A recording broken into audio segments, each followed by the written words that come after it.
রথযাত্রা উপলক্ষে বাড়িতে বানিয়ে ফেললাম পুরীর বিখ্যাত খাজা। নমস্কার সবাইকে, আমি তিথি। আমার আরও একটি ভিডিওতে তোমাদের সকলকে স্বাগত জানাই।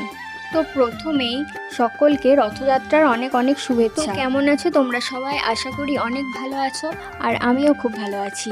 তো গতকালকে বানিয়েছিলাম খাজা, তাই ভাবলাম তোমাদের সঙ্গে শেয়ার করা যাক।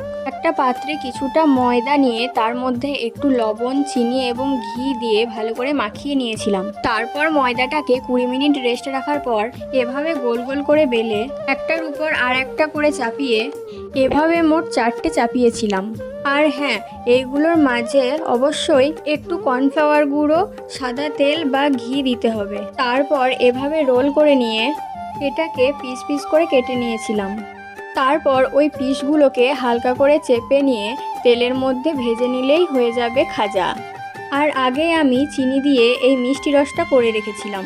তারপর ভেজে রাখা খাজাগুলোকে মিষ্টি রসে কিছুক্ষণ ডুবিয়ে রেখে তুলে নিলেই রেডি হয়ে যাবে খাজা। দেখতে ভালো না হলেও খেতে কিন্তু অসাধারণ হয়েছিল। ভিডিওটা যদি ভালো লেগে থাকে অবশ্যই একটা লাইক করে দিও। বাই।